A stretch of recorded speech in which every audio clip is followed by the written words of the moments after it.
നമസ്കാരം, മലയാളി വാർത്തയിലേക്ക് സ്വാഗതം. അമേരിക്കൻ പ്രസിഡന്റ് ഡൊണാൾഡ് ട്രംപിന്റെ വിമാനം പറന്നുയർന്നതും സാങ്കേതിക തകരാർ കാരണം ഉടൻ തിരിച്ചിറക്കി. അന്താരാഷ്ട്ര മാധ്യമങ്ങളൊക്കെ തന്നെ വളരെ ഗൗരവത്തോടെയാണ് ഈ വാർത്ത പുറത്തുവിട്ടിരിക്കുന്നത്. US പ്രസിഡന്റ് ഡൊണാൾഡ് ട്രംപുമായി പറന്നുയർന്ന വിമാനമാണ് സാങ്കേതിക തകരാർ മൂലം തിരിച്ചിറക്കിയത്. ട്രംപിന്റെ ഔദ്യോഗിക വിമാനമായ എയർഫോഴ്സ് 1 ഇന്നലെയാണ് തിരിച്ചിറക്കിയത്. വൈദ്യുതി സംബന്ധമായ സാങ്കേതിക പ്രശ്നങ്ങൾ കാരണമാണ് വിമാനം തിരിച്ചിറക്കിയതെന്നാണ് വിവരം. ട്രംപും സംഘവും സ്വിറ്റ്സർലാൻഡിലേക്ക് പോവുകയായിരുന്നു. വിമാനത്തിൽ ചെറിയ സാങ്കേതിക തകരാർ കണ്ടെത്തിയതിന് പിന്നാലെയാണ് വിമാനം തിരിച്ചിറക്കിയിരിക്കുന്നത് എന്നാണ് white House press secretary Karoline Leavitt പറഞ്ഞിരിക്കുന്നത്. പക്ഷേ ഇപ്പോൾ ഇത്തരത്തിൽ ട്രംപ് സഞ്ചരിച്ച വിമാനത്തിൽ ചെറിയൊരു സാങ്കേതിക പിഴവ് വന്നതുപോലും വലിയ ഗൗരവത്തോടെയാണ് വൈറ്റ് ഹൗസ് എടുത്തിരിക്കുന്നത്. കാരണം വിമാനം പറന്നുയർന്നതിന് പിന്നാലെ പ്രസ് ക്യാബിലെ ലൈറ്റുകൾ കൂട്ടത്തോടെ അണഞ്ഞതായി റിപ്പോർട്ടുകളുണ്ട്. എങ്ങനെയാണ് ഇത്രയേറെ സുരക്ഷാ സംവിധാനമുള്ള എയർഫോഴ്സ് 1 വിമാനത്തിൽ ചെറിയൊരു സാങ്കേതിക തകരാറുകൾ സംഭവിക്കുന്നത്? ഏതായാലും ഇപ്പോൾ ലൈറ്റുകൾ കൂട്ടത്തോടെ അണഞ്ഞതോടെ പ്രസിഡന്റും സംഘവും മറ്റൊരു വിമാനത്തിലാണ് യാത്ര തുടർന്നത്. 4 പതിറ്റാണ്ടുകളായി എയർഫോഴ്സ് 1 സർവീസ് നടത്തുന്നുണ്ട്. ചെറിയ വൈദ്യുതി പ്രശ്നമുണ്ടായതായി ജീവനക്കാർ റിപ്പോർട്ട് ചെയ്തതിനെ തുടർന്നാണ് US പ്രസിഡന്റ് ഡൊണാൾഡ് ട്രംപിന്റെ നിയുക്ത വിമാനമായ എയർഫോഴ്സ് 1 ചൊവ്വാഴ്ച പെട്ടെന്ന് യു-ടേൺ എടുത്ത് ജോയിന്റ് ബേസ് ആൻഡ്രൂസിലേക്ക് മടങ്ങിയത്. എന്നിരുന്നാലും മണിക്കൂറുകൾക്ക് ശേഷം പ്രസിഡന്റ് വിമാനം മാറ്റി സ്വിറ്റ്സർലാൻഡിലെ നഗരത്തിലേക്കുള്ള യാത്ര പുനരാരംഭിച്ചു എന്നാണ് റിപ്പോർട്ടുകൾ.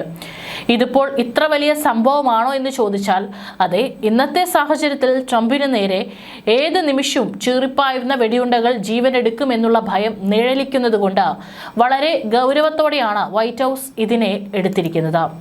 ലോകത്ത് ഒരു രാജ്യവും നടത്താത്ത വെല്ലുവിളിയാണ് കുറച്ചു ദിവസങ്ങൾക്ക് മുമ്പ് അമേരിക്കൻ പ്രസിഡന്റിനെതിരെ ഇറാൻ മുഴക്കിയിരിക്കുന്നത്.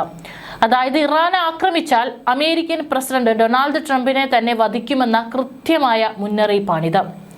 2024 പെൻസിൽവാനിയയിൽ നടന്ന ഒരു പ്രചാരണ റാലിയിൽ ഡൊണാൾഡ് ട്രംപിനെ വധിക്കാൻ ശ്രമിച്ചതിന്റെ പ്രകോപനപരമായ ചിത്രം സംപ്രേഷണം ചെയ്തുകൊണ്ട് ഇത്തവണ ബുള്ളറ്റ് മിസ് ചെയ്യില്ല എന്നാണ് ഇറാൻ സ്റ്റേറ്റ് TV അമേരിക്കൻ പ്രസിഡന്റിന് നേരെ നേരിട്ട് ഭീഷണി മുഴക്കിയിരിക്കുന്നത്.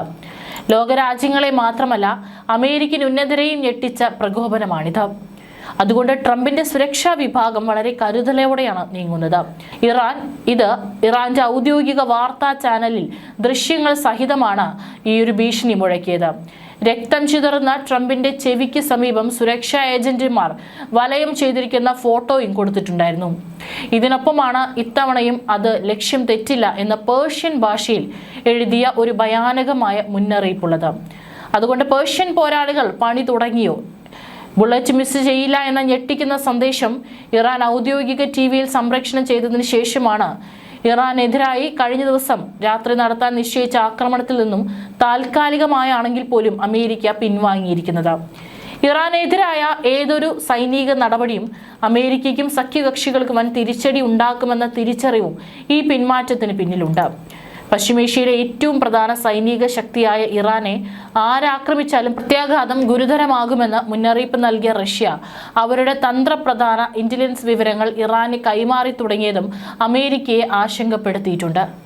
റഷ്യയുടെ ഇന്റലിജൻസ് വിവരങ്ങളും ടെക്നോളജിയും ഇറാന് ലഭ്യമാകുന്നത് അമേരിക്കൻ യുദ്ധക്കപ്പലുകൾക്കും സൈനിക താവളങ്ങൾക്ക് നേരെ കൃത്യതയാർന്ന ആക്രമണം നടത്താൻ ഇറാനെ പര്യാപ്തമാക്കുന്നതാണ്.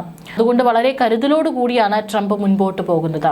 ദാവോസിൽ നടക്കുന്ന ലോക സാമ്പത്തിക ഫോറത്തിൽ പങ്കെടുക്കാൻ പോകുന്ന ട്രംപ് ഗ്രീൻലാൻഡിന്റെ നിയന്ത്രണം ഏറ്റെടുക്കാനുള്ള തന്റെ ശ്രമത്തിന്റെ പേരിൽ യൂറോപ്യൻ നേതാക്കളുമായി ഒരു ഏറ്റുമുട്ടൽ പ്രതീക്ഷിക്കുന്നുണ്ട്. ടേക്ക് ഓഫ് ചെയ്ത് ഏകദേശം 1 മണിക്കൂറിന് ശേഷമാണ് എയർഫോഴ്സ് 1 ജീവനക്കാർക്ക് ഒരു ചെറിയ വൈദ്യുതി പ്രശ്നം തിരിച്ചറിയാനും അതീവ ജാഗ്രത പാലിക്കാനും തീരുമാനിച്ചപ്പോഴാണ് ജോയിന്റ് ബേസ് ആൻഡ്രൂസിലേക്ക് മടങ്ങാനുള്ള തീരുമാനം എടുത്തതെന്നാണ് White House press secretary Karoline Leavitt പറഞ്ഞത്. പറന്നുയർന്ന് അരമണിക്കൂറിന് ശേഷം വിമാനത്തിന്റെ പ്രസ് ക്യാബിനിലെ ലൈറ്റുകൾ അണഞ്ഞു പോയതായി വിമാനത്തിലുണ്ടായിരുന്ന ഒരു റിപ്പോർട്ടർ പറഞ്ഞു. എന്നാൽ ഉടൻ തന്നെ വിശദീകരണമൊന്നും നൽകിയില്ല. പറന്നുയർന്ന് അരമണിക്കൂറിന് ശേഷം വിമാനം വീണ്ടും തിരിയുമെന്ന് റിപ്പോർട്ടർമാരോട് പറഞ്ഞു. ട്രംപ് മറ്റൊരു വിമാനത്തിൽ കയറി ദാവോസിൽ നടക്കുന്ന ലോക സാമ്പത്തിക ഫോറത്തിലേക്കുള്ള യാത്ര തുടരും. ഇന്ന് അദ്ദേഹം വാർഷിക യോഗത്തെ അഭിസംബോധന ചെയ്യാൻ ഒരുങ്ങുകയാണ്. രണ്ട് വിമാനങ്ങളും പ്രസിഡൻഷ്യൽ വാഹനമായി എയർഫോഴ്സ് 1 ഏകദേശം 4 പതിറ്റാണ്ടുകളായി സർവീസിലുണ്ട്. റേഡിയേഷൻ ഷീൽഡിംഗ്, ആന്റി മിസൈൽ സാങ്കേതിക വിദ്യ എന്നിവയുൾപ്പെടെ നിരവധി ആകസ്മിക സാഹചര്യങ്ങളെ നേരിടാൻ പ്രസിഡന്റിന് അതിജീവിക്കാൻ കഴിയുന്ന തരത്തിൽ അവ വളരെയധികം പരിഷ്കരിച്ചിട്ടുണ്ട്. പ്രസിഡന്റിന് സൈന്യവുമായി സമ്പർക്കം പുലർത്താനും ലോകത്തെവിടെയും നിന്നും ഉത്തരവുകൾ പുറപ്പെടുവിക്കാനും കഴിയുന്ന വിവിധ ആശയവിനിമയ സംവിധാനങ്ങളും അവയിൽ ഉൾപ്പെടുന്നു. ബോയിംഗ് വിമാനങ്ങൾ മാറ്റി സ്ഥാപിക്കുന്നതിനായി പ്രവർത്തിച്ചുകൊണ്ടിരിക്കുമ്പോൾ പരിപാടിക്ക് നിരവധി കാലതാമസങ്ങൾ നേരിടേണ്ടി വന്നു. അതേസമയം ഖത്തർ ഭരണകൂടം കഴിഞ്ഞ വർഷം ട്രംപിന് ഒരു ആഡംബര ബോയിംഗ് 747-8 ജംബോ ജെറ്റ് സമ്മാനമായി നൽകിയിരുന്നു. എയർഫോഴ്സ് 1 ഫ്ലീറ്റിൽ ഇത് ചേർക്കാൻ തീരുമാനിച്ചു. വലിയ പരിശോധനയ്ക്ക് വിധേയമായ ഒരു നീക്കമായിരുന്നു അത്. സുരക്ഷാ ആവശ്യകതകൾ നിറവേറ്റുന്നതിനായി ആ വിമാനം നിലവിൽ പുതുക്കി പണിതുകൊണ്ടിരിക്കുകയാണെന്നാണ് റിപ്പോർട്ടുകൾ. കഴിഞ്ഞ ഫെബ്രുവരിയിൽ സ്റ്റേറ്റ് സെക്രട്ടറി മാർക്കോ റൂബിയോ ജർമ്മനിയിലേക്ക് കൊണ്ടുപോയിരുന്ന വ്യോമസേനാ വിമാനവും ഒരു മെക്കാനിക്കൽ തകരാറിനെ തുടർന്ന് വാഷിംഗ്ടണിലേക്ക് മടങ്ങേണ്ടി വന്നിരുന്നു. ഒക്ടോബറിൽ പ്രതിരോധ സെക്രട്ടറി പീറ്റ് ഹെഗ്സെത് സഞ്ചരിച്ചിരുന്ന ഒരു സൈനിക വിമാനവും വിൻഷീൽഡിൽ പൊട്ടിയതിനെ തുടർന്ന് യുണൈറ്റഡ് കിങ്ഡത്തിൽ അടിയന്തരമായി ലാൻഡിംഗ് നടത്തി. ഗ്രീൻലാൻഡ് ഏറ്റെടുക്കുന്നതിനും ഗ്രീൻലാൻഡ് വാങ്ങാൻ ഒരു കരാർ ഉണ്ടാകുന്നതുവരെ രാജ്യങ്ങൾക്ക് മേൽ തീരുവ ചുമത്തുന്നതിനുമുള്ള അദ്ദേഹത്തിന്റെ ശ്രമത്തെ ചൊല്ലി യുഎസും യൂറോപ്യൻ രാജ്യങ്ങളും തമ്മിൽ സംഘർഷങ്ങൾക്കിടയിലാണ് ഇപ്പോൾ ദാവോസിൽ ട്രംപിന്റെ സാന്നിധ്യം. ജാനുവരി 19 ആരംഭിച്ച് ജാനുവരി 23 വരെ നീണ്ടു നിൽക്കുന്ന വേൾഡ് എക്കണോമിക് ഫോറത്തിന്റെ വാർഷിക യോഗത്തിൽ ആഗോള നേതാക്കളെയും ബിസിനസ് പ്രമുഖരെയും ദാവോസ് ആതിഥേയത്വം വഹിക്കുന്നു. ഇപ്പോൾ ഏറ്റവും ഒടുവിലായി ഇറാനെതിരെയും ഭീഷണിയുമായി US പ്രസിഡന്റ് ഡൊണാൾഡ് ട്രംപ് വന്നിട്ടുണ്ട്.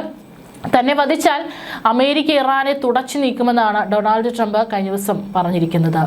സമാധാനത്തിനും സംഘർഷത്തിനും ഇടയിലുള്ള ഇടനാഴിയിൽ കൂടിയാണ് ഇരു രാജ്യങ്ങളും സമീപ ദിവസങ്ങളിൽ കടന്നു പോകുന്നത്. തനിക്ക് നേരെയുള്ള വധശ്രമത്തിന് പിന്നിൽ ഇറാൻ ആണെന്ന് കണ്ടെത്തിയാൽ ആ രാജ്യത്തെ ഇല്ലാതാക്കാൻ തന്റെ ഉപദേഷ്ടാക്കൾക്ക് നിർദ്ദേശം നൽകിയതായി ട്രംപ് മുൻപും പറഞ്ഞിരുന്നു. ഇറാനിലെ പ്രതിഷേധങ്ങൾക്ക് പിന്നിൽ അമേരിക്കയാണെന്ന് അയത്തുള്ള അലി ഖമനേയി കുറ്റപ്പെടുത്തിയതിന് പിന്നാലെ ട്രംപ് അദ്ദേഹത്തെ രോഗി എന്ന് വിളിച്ചു. ഇതിന് പ്രതികരണവുമായി ഇറാന്റെ സൈനിക ജനറൽ അബു ഫസൽ ഷിഖാർച്ചി രംഗത്ത് വന്നു. തങ്ങളുടെ നേതാവിന് നേരെ കൈ നീട്ടിയാൽ ആ കൈ വെട്ടുക മാത്രമല്ല, ഒരു സുരക്ഷിത താവളവും അവശേഷിപ്പിക്കാതെ അവരുടെ ലോകം തന്നെ കത്തിക്കുമെന്നാണ് ഷിഖാർച്ചി പറഞ്ഞത്. പിന്നാലെയാണ് ട്രംപിന്റെ പുതിയ ഭീഷണി. സംഘർഷങ്ങൾ രൂക്ഷമാകുന്നതിനിടെ സൈനിക നീക്കങ്ങൾ സജീവമാക്കുകയാണ് അമേരിക്ക. ദക്ഷിണ ചൈന കടലിലുണ്ടായിരുന്ന വിമാനവാഹിനി കപ്പൽ USS എബ്രഹാം ലിങ്കൺ 3 ഡിസ്ട്രോയറുകൾക്കൊപ്പം ഇന്ത്യൻ മഹാസമുദ്രത്തിലേക്ക് നീങ്ങുന്നത് നിരീക്ഷിക്കപ്പെട്ടിട്ടുണ്ട്. പശ്ചിമേഷ്യൻ മേഖലയെ കേന്ദ്രീകരിച്ചാണ് നീങ്ങുന്നതെന്ന് സ്ഥിരീകരണമില്ലെങ്കിലും ദിവസങ്ങൾ മാത്രം ദൂരെയാണ് ഈ ഒരു മേഖല. അതായത് പശ്ചിമേഷ്യയിൽ ഇപ്പോഴും സമാധാനം വീണ്ടും വന്നിട്ടില്ല. ഇപ്പോഴും ഏത് നിമിഷവും ഒരു യുദ്ധസമാനമായിട്ടുള്ള സാഹചര്യമാണ് നിലനിൽക്കുന്നത്. ഇതിനിടയിലാണ് ട്രംപ് സഞ്ചരിച്ച വിമാനത്തിന് നേരെ ഇത്തരത്തിൽ ചെറിയൊരു സാങ്കേതിക പിഴവ് സംഭവിക്കുന്നത്.